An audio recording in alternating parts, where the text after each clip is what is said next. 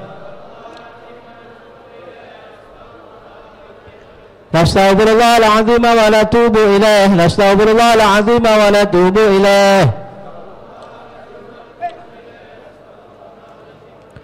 اللهم صل على حبيبك سيدنا محمد وآله وصحبه وسلم اللهم صل على حبيبك سيدنا محمد وآله وصحبه وسلم اللهم صل على حبيبك سيدنا محمد وعلى آله وصحبه وبارك وسلم الفاتحة وآية الكرسي وثلاثة من سورة الإخلاص والمعوذة لمن كان ذكر المرحومة إلى رحمة الكباب الشريفة عائشة بنت يوسف أسقف ثم إلى رسوس المرحوم إلى رحمة الحي القيوم صاحب الحبيب البركة الحبيب حامد بن علي بن علوي بن عبد الله الهدالي ما اجتمعنا ها هنا بسببهم أن الله يغفر لهم ويرحمهم برحمته والدينا ولهم خاصة وجميع أمواتنا وأموات المسلمين عامة وإلى حضرة النبي محمد صلى الله عليه وصحبه وسلم كرام الفاتحة أعوذ بالله من الشيطان الرجيم بسم الله الرحمن الرحيم الحمد لله رب العالمين الرحمن الرحيم مالك يوم الدين إياك نعبد وإياك نستعين اهدنا الصراط المستقيم صراط الذين أنعمت عليهم غير المغضوب عليهم ولا الضالين آمين الله لا إله إلا هو الحي القيوم لا تأخذه سنة ولا نوم له ما في السماوات وما في الأرض من ذا الذي يشفع عنده إلا بإذنه يعلم ما بين أيديهم ما خلفهم ولا يحيطون بشيء من علمه إلا ما شاء وسع كرسيه السماوات والأرض ولا يعوض حفظهما وهو العلي العظيم بسم الله الرحمن الرحيم قل هو الله أحد الله الصمد لم يلد ولم يولد ولم يكن له كفوا أحد بسم الله الرحمن الرحيم قل هو الله أحد الله الصمد لم يلد ولم يولد ولم يكن له كفوا أحد بسم الله الرحمن الرحيم قل هو الله أحد الله الصمد لم يلد ولم يولد ولم يكن له كفوا أحد الرحمن الرحيم قل أعوذ برب الفلق من شر ما خلق ومن شر غاسق إذا وقب ومن شر النفاثات في العقد ومن شر حاسد إذا حسد بسم الله الرحمن الرحيم قل أعوذ برب الناس مالك الناس إله الناس من شر الوسواس الذي يوسوس في صدور الناس من الجنات والناس بسم الله الرحمن الرحيم بسم الله والحمد لله ولا إله إلا الله واستغفر الله وصلى الله على رسول الله الحمد لله رب العالمين حمدا يوافي نعمه ويكافئ مزيده يا ربنا لك الحمد كما ينبغي لجلال وجهك والعظيم سلطانك سبحانك لا نحصي ثناء عليك كما أثنيت نفسك فلك الحمد حتى ترضى ولك الحمد إذا رضيت ولك الحمد بعد الرضا اللهم صل وسلم على سيدنا محمد في الأولين وصل وسلم على سيدنا محمد في الآخرين وصل وسلم على سيدنا محمد في كل وقت وحين وصل وسلم على سيدنا محمد في الملأ الأعلى إلى يوم الدين وصل وسلم على سيدنا محمد حتى ترث عظاما عليها وأنت خير الوارثين وصل وسلم على سيدنا محمد وعلى آله وصحبه أجمعين اللهم اجعل واصل وتقبل ثم قرأناه من القرآن العظيم وما هللناه من لا إله إلا الله وما قلنا من قول يا الله يا الله وما سبحناه وما سبحنا من قول سبحان الله وما استغفرنا وما صليناه على نبينا محمد صلى الله عليه وسلم في هذه العشية المباركة هدية واصلة ورحمة نازلة وبركة شاملة وصدقة متقبلة نقدمه نهدي ثوابها إلى حضرة حبيبنا شفينا رسول الله محمد بن عبد الله صلى الله عليه وآله وسلم وآله وأسرته وأزواجه وذريته وآل بيته أجمعين ثم إلى أرواح آبائه وإخوانه من الأنبياء والمرسلين وآل كل منهم والصحابة أجمعين وجميع عباد الله الصالحين ثم إلى روح سيد المهاجر الرحمن بن عيسى وابنه عبيد الله وسلم وفرما إلى روح سيد العظام سيد البقيه المقدم الحبيب محمد بن علي بعلى وسلم وفرهم والمقدم الثاني الحبيب عبد الرحمن المسقاب ثم إلى أرواح جميع الأبي من الأقطاب والأنجاب والأوتار والأبدال الصديقين والشهداء والصالحين والعلماء العاملين والأولياء والصالحين والحاضرين والشيخين أجمعين والفقهاء المحدثين والقراء والمفسرين وأولياء الكون أجمعين وأهل صفة المحقين المكان مشارك الأرض إلى مغاربها ثم إلى أرواح متقدمين هذه المنطقة وذي الجزيرة وذي البلاد من الأبي علوي منهم الحبيب محمد بن علي بن عبد الله الحداد، ثم إلى روح الحبيب علي بن شاشقاف، ثم إلى الحبيب الأستاذ حبيب عبد الرحمن بن عبد الله بن شهاب، ثم إلى الحبيب أحمد بن سالم بن عبد الرحمن الشقاف، ثم إلى الحبيب أحمد بن حسن الحبشي، ثم إلى روح الحبيب عبد الرحمن بن عمار، ثم إلى الحبيب عبد الله بن سالم القاف، ثم إلى الحبيب عبد الرحمن بن عبد الله الحبيشي، ثم إلى الحبيب علي بن محمد بن عبد الله الحبشي، ثم إلى الحبيب أحمد بن حامد القاف، ثم إلى الحبيب حسن بن عبد الرحمن باشير، ثم إلى الحبيب علوي بن أحمد باشير، ثم إلى الحبيب صاحب التربة الحبيب أحمد بن شيخ بن شهاب، ثم إلى الحبيب عبد الله بن إدريس بن شهاب، ثم إلى الحبيب بتعقيل بن محمد بن يحيى، ثم إلى روح الحبيب فقرن شريف علي بن شهاب بكر بن سالم، ثم إلى الحبيب فقرن شريف علي بن حسين بن شهاب، ثم إلى روح الحبيب أستاذنا محمد بن حسين بن شهاب، وإلى أرواح جميع مشايخنا ومعلمينا وأساتذتنا أحبابنا ذي الحقوق أجمعين، ثم إلى رباب الشريفة عائشة بنت يوسف السقاف أن الله يغفر لهم ويرحمهم ويسكنهم وجنة برحمته، ثم إلى روح لمن اجتمعنا هنا بسبب الحبيب الصالح العابد العارف بالله حامد بن علي بن علوي بن عبد الله الحداد أن الله يغفر له ويرحمه ويسكنه وجنة برحمته وإلى البركات والسلام والبركة والآخرة. أوصل اللهم ثواب ذلك منا إليه، اللهم اجعله نورا يسعى ويتلألأ بين يديه، ثم اجعله فكاكا له من النار وإتقا له من النار وسترا له من النار وإجابا له من النار وبراءة له من العذاب. اللهم اغفر له وارحمه وعافه واعف عنه، اللهم اغفر لهم وارحمهم وعافنا واعف عنهم واجمعنا وإياهم في دار كرامتك ومستقر رحمتك ومحل أوليائك مع الذين أنعمت عليهم من النبيين والصديقين والشهداء والصالحين وحسن أولئك رفيقا، ذلك الفضل من الله وكفى بالله عليما. ربنا اغفر لنا ولإخواننا الذين سبقونا بالإيمان ولا تجعل في قلوبنا غلا للذين آمنوا ربنا إنك رؤوف رحيم. ربنا آتنا في الدنيا حسنة وفي الآخرة حسنة وقنا عذاب النار. وصلى الله على سيدنا محمد وعلى آله وصحبه وسلم. الحمد لله رب العالمين بسر الفاتحة.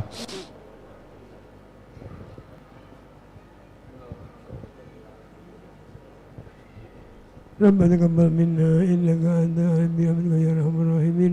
وصلى الله وسلم. الحمد لله رب العالمين.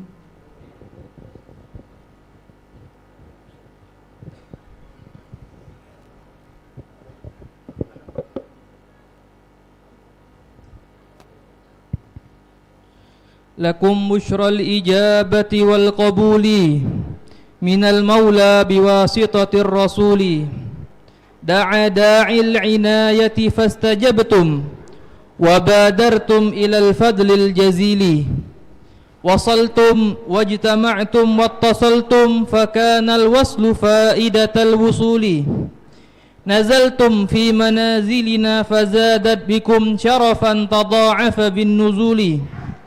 ألا يا مرحبا أهلا وسهلا بكم يا نسل طه والبتول. سألت الله يكرمكم جميعا وكل الوافدين بكل سول. السلام عليكم ورحمة الله تعالى وبركاته. الحمد لله رب العالمين وبه نستعين على أمور الدنيا والدين. اللهم صل وسلم على سيدنا محمد مفتاح باب رحمة الله عدد ما في علم الله صلاة وسلاما دائمين بدوام ملك الله وعلى آله وصحبه ومن والاه. Amma ba'd. Sama-sama yang kita muliakan para habaib, para asatid, para guru, wabil khusus Abuya Sayyidul Walid Al-Habib Umar Abdul Aziz bin Abdul Rahman bin Shahab, wal Habib Syauqi bin Abdullah Al-Kaf, wal Habib Hamid bin Umar Al-Habshi, wal Habib Muhsin bin Abdullah Al-Habshi, wal Am Al-Habib Ali Al-bin Hamid, wal Habib Ja'far As-Segab, dan para habaib yang lain dan masyayikh wal asatid yang lain. Semoga Allah Subhanahu wa taala menjaga mereka dan selalu memberikan kesehatan kepada mereka dan memanjangkan umur-umur mereka. Amin ya rabbal alamin. Dan segenap para hadirin yang tidak dapat saya tidak dapat Al-Fakir sebutkan satu persatu. Semoga Allah Subhanahu wa taala mengqabul hajat-hajat kita baik hajat dunyawiyah wa ukhrawiyah, amin ya rabbal alamin. Izinkan Al-Faqir membacakan susunan acara pada peringatan haul Al-Arif Billah Al-Habib Hamid bin Ali bin Alawi Ibnul Imam Qutbil Irsyad wal Bilad Al-Habib Abdullah bin Alawi Al-Haddad.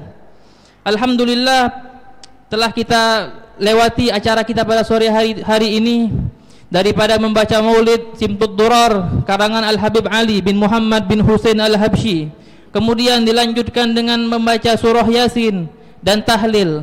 Kemudian kita menginjak ke acara selanjutnya, yaitu pembacaan tarjamah manaqib Al-Imam Al-Habib Hamid bin Ali bin Alawi Al-Haddad, yang pada kesempatan ini insyaallah akan disampaikan oleh As-Sayyid Muhammad Al-Bagir bin Isa Al-Kaf.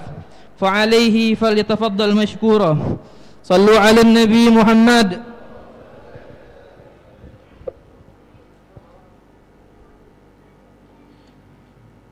Assalamualaikum warahmatullahi wabarakatuh. Alhamdulillahi rabbil alamin. Alhamdulillahi qadama man syaa bifadlih wa akhara man syaa biadlih. La ya'taridu alaihi zu aklin biaklih wa la yas'aluhu mahlukin min illati fi'lih. Huwal karimul wahhab hazimul ahzab wa munsyi'us sahab wa munazzilul kitab wa musabbibul asbab wa khalikun nas min turab. Man ihtada bihi ma dhal wa man ittaqahu ma zal wa man i'taza bihi ma dhul wa man talaba ghinahu ma qal lahul kibriya'u wa jabarut azza wa jal. Tamma kamaluh wa hasuna jamaluh wa taqaddasa jalaluh wa karamat af'aluh wa asabat aqwaluh. Ittala'a fasatar wa alima faghafar wa halima ba'da an qadar wa dzakara man zakar wa zada man syakar wa qasama zuhra kulla man tajabbara wa kafar. Nahmaduhu ala hazanil amri wa sahla wa nahmaduhu kama hamida nafsah wa kama hamidahul hamidun wa nasta'inuhu isti'anatan man qawwada amrahu ilaih wa nastaghfiruhu istighfar mukirun bi zambihi mu'tarifan bi ihtiatihi wa nashhadu an la ilaha illallah wahdahu la syarika lah lahul mulku wa lahul hamdu wa huwa ala kulli syai'in qadir. Allahumma salli wa sallim ala sayyidina Muhammadin miftahi babir rahmatillah adada ma fi ilmillah salatan wa salaman daimaini bidawami mulkillah wa ala alihi wa sahbihi wa man wala, amma ba'du. Izinkan Al-Faqir menyampaikan sedikit dari sekelumit dari manaqib ad-da'i ilallah Al-Habib Hamid bin Ali bin Alawi bin Sahibur Ratib Al-Habib Abdullah bin Alwi Al-Haddad.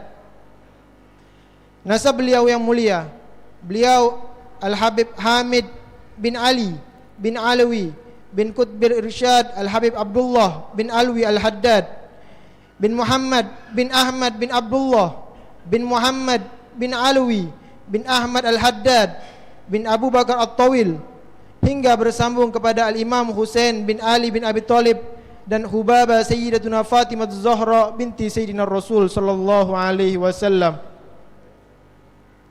Al-Habib Hamid bin Ali Al-Haddad dilahirkan di kota Sewun, Hadramut, Yaman.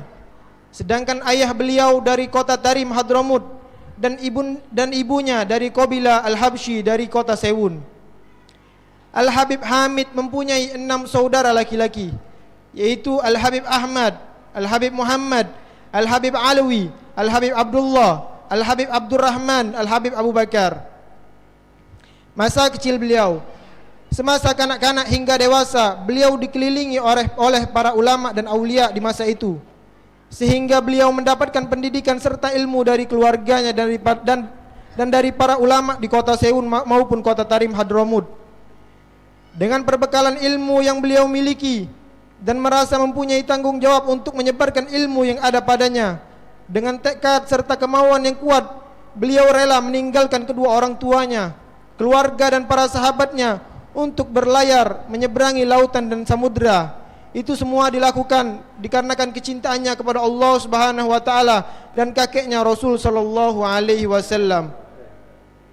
Beliau Al-Habib Hamid berdakwah ke negara Indonesia, lebih tepatnya di kota Palembang Darussalam, didampingi oleh kakak kandung beliau yaitu Al-Habib Muhammad bin Ali bin Alwi Al-Haddad. Di kota inilah beliau diterima oleh masyarakat maupun penguasa di kala itu. Mereka berdua diminta untuk berdakwah dan mengajar mengenai syariat Islam, sekaligus menjadi penasihat di Kesultanan Palembang Darussalam. Kesultanan Palembang pada saat itu dipimpin oleh Sultan Mahmud Bahauddin bin Sultan Ahmad Najamuddin bin Sultan Mahmud Badaruddin Joyowikromo, sehingga kakak beliau yaitu Al-Habib Muhammad bin Ali Al-Haddad mendapatkan gelar Datuk Murni. Al-Habib Muhammad bin Ali Al-Haddad yaitu Datuk Murni juga menjabat sebagai salah satu panglima perang di Kesultanan Palembang Darussalam. Al-Habib Muhammad bin Ali Al-Haddad wafat di kota Palembang Darussalam, dimakamkan di samping makam Sultan Mahmud Bahauddin di pemakaman Kesultanan Palembang Darussalam, Tigo Ilir, Kawah Tengkurep.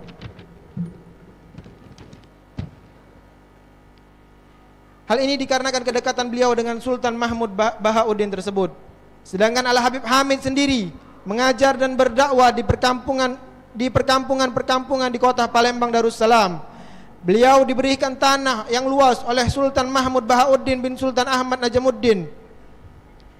Di tanah tersebut Al-Habib Hamid mendirikan satu unit rumah yang diselesaikan pada tahun 1193 Hijriah, bertepatan pada tahun 1779 Masehi. Di rumah tersebutlah dijalankan pusat dakwah sekaligus madrasah untuk anak-anaknya, masyarakat dan orang-orang yang dikirim oleh Sultan pada waktu itu untuk diberikan pendidikan. Al-Habib Hamid bin Ali Al-Haddad menikah dengan putri Pangeran Muhammad Yusuf bin Sultan Badaruddin Joyowikromo. Dari pernikahan inilah Al-Habib Hamid bin Ali Al-Haddad dikaruniai 11 orang anak, 8 orang anak laki-laki dan 3 orang anak perempuan. 8 orang anak laki-laki itu adalah 3 orang anak yang meninggal di waktu kecil yang masing-masing bernama Abdullah. Kemudian Al-Habib Muhammad, Al-Habib Ali, Al-Habib Alwi, Al-Habib Hasan dan Al-Habib Husain. Kemudian 3 orang anak perempuan yaitu Al-Hubabah Aisyah, istri dari Al-Habib Alwi bin Ahmad Al-Kab. Kemudian Al-Hubabah Syifa, istri dari Al-Habib Alwi bin Abu Bakar As-Seggab Fahar. Yang ketiga Syarifah Mahani yang meninggal masih muda. Zuriat beliau bukan hanya di Palembang saja, tetapi menyebar di seluruh Nusantara. Salah satunya di Jakarta yaitu Al-Habib Hasan bin Muhammad bin Hasan bin Hamid Al-Haddad, terkenal dengan keramat Tanjung Priuk. Zuriat lainnya ada di kota Medan, Jambi, Lampung, Surabaya, Madura, Ketapang, Kalimantan Tengah. Dengan kemauan dan keberanian dan tekad yang pantang menyerah dalam berdakwah demi meneruskan risalah kakeknya Rasul sallallahu alaihi wasallam. Konon ceritanya pada suatu hari Al-Habib Hamid melintasi rumah yang keturunan orang Cina yang memiliki 2 ekor harimau. Kemudian harimau tersebut meraung ketika Al-Habib Hamid melewati tempat tersebut, sehingga pemilik harimau tersebut keluar. Kemudian Al-Habib Hamid bertanya kepada orang Cina tersebut, "Untuk apa engkau kedua harimau ini?" Kemudian pemilik harimau menjawab, "Untuk menjaga rumah." Kemudian ditanya lagi oleh Al-Habib Hamid, "Apakah binatang ini tidak dapat dikalahkan?" Kemudian orang tersebut menjawab, "Betul." Kemudian Al-Habib Hamid berkata, "Hanya Allah Subhanahu wa taala tidak dapat ditandingi kekuatan dan kekuasaannya. Jika makhluknya yang kuat dapat dikalahkan dengan yang lemah, yang besar dapat dikalahkan oleh yang kecil atas izin Allah Subhanahu wa taala." Sehingga orang Cina tersebut menantang, "Coba kalau ada yang bisa mengalahkannya." Kemudian Al-Habib Hamid mengambil 2 ekor katak dan melemparkan kedua katak tersebut ke muka harimau tersebut hingga kedua katak tersebut mengencingi mata harimau tersebut. Justru kedua harimau tersebut saling berkelahi dan tercengang. Pemilik harimau tersebut tercengang melihat kejadian tersebut. Cerita tersebut adalah pelajaran bahwa tidak semua yang kuat itu selalu menang, dan yang besar tidak selalu menang juga. Akan tetapi atas izin Allah Subhanahu wa taala yang lemah dapat mengalahkan yang kuat. Al-Habib Hamid dalam kesehariannya beliau amat sederhana dan tawadhu, tidak diragukan lagi walaupun beliau sudah wafat. Diceritakan bahwa ada seorang yang mau memasang atap genteng di atas kuburannya. Tak kala sudah dipasang atap genteng tersebut, keesokan harinya tersusun rapi di bawah. kemudian dipasang lagi dan tersusun lagi. Ini semua terjadi karena ketawaduan beliau. Beberapa sahabat dan murid Al-Habib Hamid bin Ali Al-Haddad, di antaranya adalah Al-Habib Abdurrahman bin Isa bin Muhammad Al-Habsyi. Kemudian ada Al-Habib Umar bin Abdullah bin Abdurrahman Al-Habsyi. Kemudian ada Al-Habib Syekh bin Abu Bakar bin Ahmad bin Syekh Al-Kaf. Kemudian ada Al-Habib Ahmad bin Abu Bakar bin Abdul Qadir As-Segab. Kemudian Al-Habib Abdullah bin Muhammad bin Abdullah As-Segab Fahar. Kemudian ada Syekh Abdullah bin Muhammad bin Abdul Ghani Bafadol. Masih banyak lagi yang tidak dapat disebutkan satu persatu. Al-Habib Hamid pun sudah berwasiat, yang ditulis oleh beliau sendiri, yang disaksikan oleh sahabat-sahabatnya dan murid-muridnya yang disebutkan tadi namanya. Wasiat tersebut dibuat 3 bulan sebelum beliau wafat, tepatnya pada tanggal 8 Rajab 1235 Hijriah. Di antara wasiatnya adalah warisan yang di Sewun Hadramut, kepengurusannya diserahkan kepada Qadi Sewun Al-Habib Alwi bin Segaf dan saudaranya Al-Habib Alwi bin Ali Al-Haddad. Dan apabila beliau meninggal di Palembang, agar dimakamkan di dekat makam anaknya. Berselang 3 bulan kemudian, setelah dibuat wasiat tersebut, pada hari Rabu tanggal 9 Syawal 1235 Hijriah atau bertepatan dengan 19 Juli 1820 Masehi, Al-Habib Hamid bin Ali bin Alwi bin Abdullah Al-Haddad berpulang ke rahmatullah di rumah beliau, Kampung Al-Haddad 14 Ulu. Dengan berita duka tersebut, banyak orang yang melayat ke rumah beliau. Diceritakan oleh Al-Hubaba Aisyah binti Zain Al-Aidid bahwasannya tak kala Al-Habib Hamid dimandikan, ada orang yang membawa salah satu anggota keluarganya yang stres menanti di bawah rumah untuk mendapatkan air bekas mandinya Al-Habib Hamid yang jatuh ke bawah sehingga membasuhi tubuh anak tersebut. Alhamdulillah, berkah dan izin Allah Subhanahu wa taala, anak tersebut sembuh dari penyakitnya berkat mandi dari air bekas memandikannya Al-Habib Hamid bin Ali Al-Haddad. Sesuai dengan wasiat beliau, Al-Habib Hamid dimakamkan di Babus Salam 16 Ulu, Gang Keramat Pelaju. Dan setelah itu keluarga besar Al-Habib Alwi bin Syekh As-Segab dimakamkan di sekitar pemakaman tersebut. Salah satu alasan Al-Habib Alwi bin Syekh As-Segab pindah ke tanah di Kampung As-Segab dikarenakan Al-Habib Alwi bin Syekh As-Segab memandang tempat itu terdapat makom aulia Allah, yaitu Al-Habib Hamid bin Ali bin Alwi bin Abdullah Al-Haddad Sahibur Ratib. Inilah sejarah singkat Al-Habib Hamid bin Ali bin Alwi bin Abdullah Al-Haddad. Semoga kita dapat mengambil hikmah dan huswah dari beliau agar kita dapat menyenangkan hati baginda Rasul sallallahu alaihi wasallam. Hadza ma aqul lakum. Assalamualaikum warahmatullahi wabarakatuh.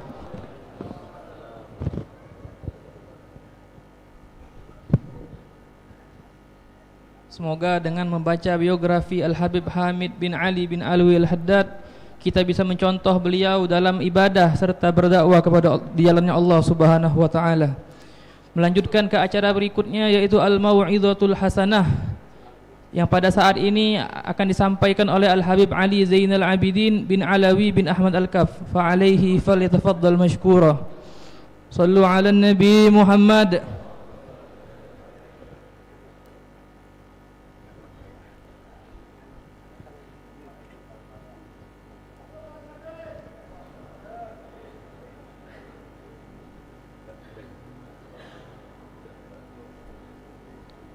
السلام عليكم ورحمة الله وبركاته.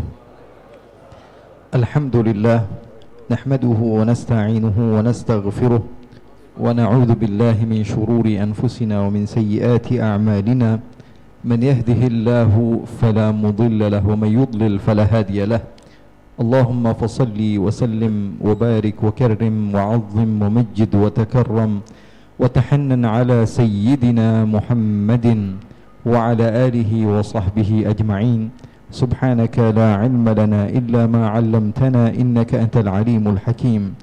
رب اشرح لي صدري ويسر لي أمري واحلل عقدة من لساني يفقه قولي. اللهم إني أعوذ بك من علم لا ينفع وعمل لا يرفع وقلب لا يخشع ودعوة لا يستجاب لها. Alhamdulillah, kita bersyukur kepada Allah Subhanahu wa taala atas nikmat yang begitu hebat dari Allah Subhanahu wa taala berupa perkumpulan di mana kita mengenang orang saleh, mengenang orang-orang yang dekat dengan Allah Subhanahu wa taala, mengenang pewaris Nabi Muhammad sallallahu alaihi wasallam dan berkumpul bersama orang-orang saleh, para orang tua kita, para guru kita, orang-orang yang menyambung antara hubungan kita dengan Allah Subhanahu wa taala. Keberadaan sahibul haul, kemudian murid-muridnya, kemudian diteruskan oleh murid-muridnya sampai kepada orang-orang yang ada di hadapan kita adalah janji dari Allah Subhanahu wa taala. Allah Subhanahu wa taala berfirman di dalam Al-Qur'an, "Huwallazi ba'atsa fil ummiyina rasula minhum يتلو هو الذي بعث في الأميين رسولا منهم يتلو عليهم آياته ويزكيهم ويعلمهم الكتاب وإن كانوا من قبل لفي ضلال مبين." Ayat tersebut Allah Subhanahu wa taala menurut pemahaman para ulama menegaskan kepada kita bahwa akan ada berketerusan sanad dari Rasulullah sallallahu alaihi wasallam sampai kepada masa kita. Terlebih Allah Subhanahu wa taala katakan setelah itu, wa akharina minhum lamma yalhaqu bihim wa huwal azizul hakim. Yang digunakan adalah fi'il mudhari' yang berartikan akan ada berketerusan, kemudian ditakkid oleh Allah Subhanahu wa taala dengan wa akharina lamma yalhaqu bihim. Sayyiduna Ibnu Umar radhiyallahu taala anhu ketika beliau berkumpul bersama murid-muridnya dan membacakan ayat tersebut, beliau mengatakan fa antum hum, kalian adalah orang yang disebutkan oleh Allah Subhanahu wa taala wa akharina minhum lamma yalhaqu bihim. Artinya ada wa'ad ilahi, janji dari Allah Subhanahu wa taala akan ada ulama-ulama yang berjalan sesuai dengan ajaran baginda Nabi besar Muhammad sallallahu alaihi wa ala alihi wa sahbihi wa baraka wasallam. Oleh karena itu, para ulama, orang-orang soleh perlu kita pelajari manaqib mereka, biografi mereka, terjemah mereka, supaya kita bisa mencontoh orang-orang soleh tersebut, orang-orang yang dekat dengan Allah Subhanahu wa taala, seperti sahibul haul Al-Habib Hamid yang memiliki sifat yang begitu istimewa. Sebagaimana kita dengar tadi, datang dari tempat yang jauh untuk datang ke tempat ini dan berdakwah di jalan Allah Subhanahu wa taala. Sebenarnya beliau memiliki banyak pilihan, namun beliau berjuang di jalan Allah Subhanahu wa taala, dan kita bukan seperti zaman itu. Zaman itu jarak antara satu tempat ke tempat yang lain begitu jauh, namun Allah Subhanahu wa taala berikan taufik kepada beliau untuk bisa meneruskan perjuangan baginda Nabi besar Muhammad sallallahu alaihi wasallam. Mereka berjuang di jalan Allah Subhanahu wa taala dan mereka memberikan manfaat kepada umat. Mana yang ada maslahah, mereka akan berjuang dan berjalan, dan ini adalah metode orang-orang soleh semenjak dari zaman dahulu. Allah Subhanahu wa taala memberikan kemuliaan kepada mereka sehingga orang yang memuliakan orang mulia akan dijadikan oleh Allah Subhanahu wa taala orang yang mulia. Mudah-mudahan kita juga termasuk orang-orang yang mendapatkan kemuliaan karena kita memuliakan syiar-syiarnya Allah Subhanahu wa taala. Para salafun salih memiliki sifat yang begitu istimewa. Disebutkan Al-Imam Al-Haddad, wa qad darajal aslafu min qabli haula wa himmatuhum nailul makarimi wal fadli laqad rafadu ad-dunya al-gharura wa ma sa'u laha walladhi ya'ti yubadir bil badli فقيرهم حر وذو المال منفق رجاء ثواب الله في صالح السبل. Mereka orang-orang saleh ada di antara mereka yang betul-betul terlihat khumul, meninggalkan dunia, meninggalkan jah, meninggalkan sesuatu secara zahir adalah hal duniawi. Namun ada sebagian di antara mereka bekerja sama dengan kesultanan sehingga memberikan manfaat yang besar bagi masyarakat. Ada di antara mereka yang memiliki harta yang banyak, kemudian dibagikan, kemudian dimanfaatkan, kemudian dijadikan satu madrasah yang besar sehingga madrasahnya terasa sampai sekarang. Al-Habib Hamid bin Ali bin Alawi bin Abdullah Al-Haddad sahibur ratib. Ikhwani yang dimuliakan oleh Allah Subhanahu wa taala, sehingga kita tidak berhak untuk memandang kepada orang-orang soleh dengan pandangan kita, karena sesungguhnya manusia itu aduwwu ma jahil. Sesuatu yang kita tidak fahami terkadang bagi kita itu adalah sesuatu yang benar, padahal mereka orang-orang soleh memiliki pemahaman yang jauh lebih luas dibanding kita, sehingga mereka memiliki strategi setelah mereka memahami, setelah mereka berusaha, setelah mereka belajar, setelah mereka berjuang, mereka memiliki pemahaman yang terkadang orang awam tidak faham atau tidak sampai kepada apa yang mereka fahami. Sehingga kita tidak boleh suudzon kepada orang-orang saleh, kita tidak boleh bersuudzon kepada orang-orang yang alim, kita tidak boleh suudzon kepada orang-orang yang mendapatkan maqam yang tinggi di sisi Allah Subhanahu wa taala, dan mereka adalah orang yang faham kepada Allah Subhanahu wa taala, sehingga mereka digelari al-arif billah, orang yang betul-betul sudah faham kepada Allah Subhanahu wa taala. Terkadang sebagian di antara kita bertanya-tanya, apakah orang soleh seperti itu masih ada? Sebetulnya masih ada, namun mata husnudzon kita yang hilang. Orang-orang soleh yang kita baca biografi mereka, ya, ulama-ulama yang ada bersama kita juga akan dibaca biografi mereka untuk orang-orang yang mendatang. Hanya saja orang-orang yang hidup di zaman kita ini tidak ada husnudzon kepada orang-orang soleh.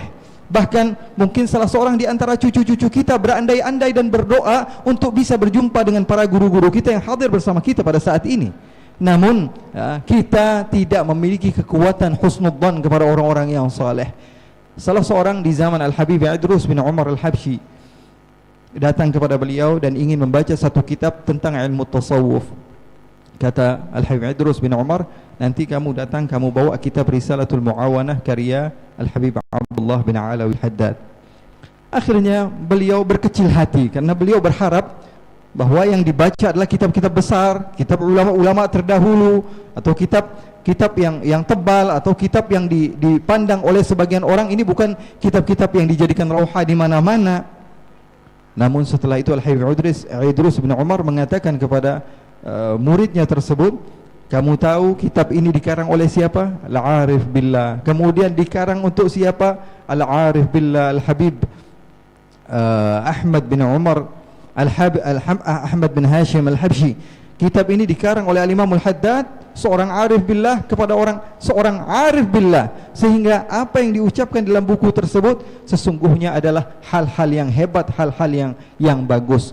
Kita diajarkan oleh mereka untuk berhusnudzan kepada orang-orang saleh sehingga kita mendapatkan maqam yang tinggi di sisi Allah Subhanahu wa taala. Kalau dikatakan oleh Rasulullah dalam hadis qudsi, kata Allah Subhanahu wa taala, man 'ada li waliyan faqad adantuhu bil harb, orang yang mengganggu wali-waliku, kata Allah Subhanahu wa taala, maka aku umumkan perang. Mafhumnya adalah orang yang senantiasa berkhidmah, orang yang senantiasa membantu, orang yang senantiasa mendekat kepada orang-orang saleh, orang-orang yang dekat kepada Allah Subhanahu wa taala, maka semua urusannya pasti dipermudah oleh Allah Subhanahu wa taala. Pesan singkat dari saya, mudah-mudahan menjadi satu pegangan bagi kita semua untuk senantiasa berhusnudzan kepada guru-guru kita, karena mereka jauh lebih faham dari apa yang kita fahami, dan insyaallah ini menjadi satu kesempatan yang istimewa bagi kita, dan kita dipulangkan oleh Allah Subhanahu wa taala di kediaman kita masing-masing. Allah Subhanahu wa taala ampuni dosa-dosa kita, Allah angkat derajat kita, dan dijadikan kita termasuk orang yang mendapatkan keberkahan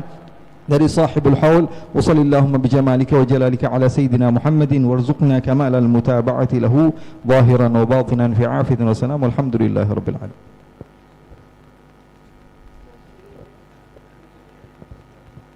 Semoga dengan mau'izatul hasanah tadi kita bisa mengamalkan dan bisa berhusnuzon kepada setiap mukmin, terutama pada guru-guru kita. Melanjutkan ke acara berikutnya, yaitu talqinuz zikir dan doa penutup yang kita mintakan kepada Al-Habib Muhsin bin Abdullah Al-Habsyi. Fa'alaihi falyatafaddal. Bismillahirrahmanirrahim. Alhamdulillah wa la ilaha illallah wa astaghfirullah wa sallallahu ala rasulillah. الفاتحة بنية الشفاء واللطف والعافية للحبيب عبد الرحمن بن أبي بكر الجفري ولأخينا خير الدين بن مشي ولأختنا نور حياتي بنت دمشي ولمن أوصانا بشفاء اشفهم شفاء عاجلا شفاء لا يغادر بعد سقما ولا ألما على هذه النية وكنية صالحة وإلى حضرة النبي محمد صلى الله عليه وآله وسلم بسر الفاتحة.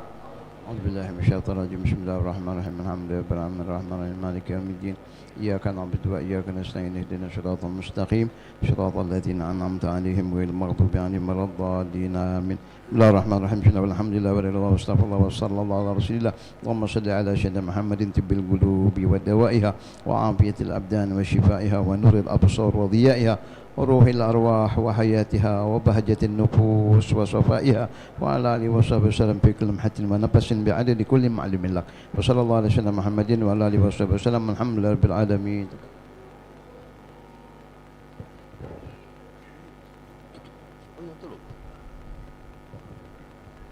قال رسول الله صلى الله عليه وسلم أفضل ما قلت أنا والنبيون من قبلي لا إله إلا الله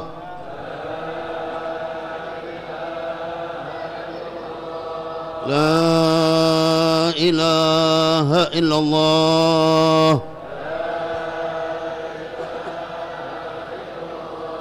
لا إله إلا الله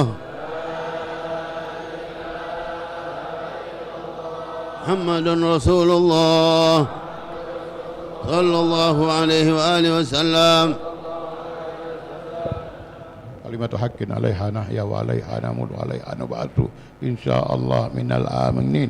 اللهم اجعل جمعنا هذا جمعا مرحوما وتفرقنا من بعده تفرقا معصوما ولا تجعل فينا ولا معنا شقيا ولا محروما ولا مطرودا برحمتك يا أرحم الراحمين يا أرحم الراحمين يا أرحم الراحمين. صلى الله على سيدنا محمد وعلى آله وصحبه وسلم. الحمد لله رب العالمين.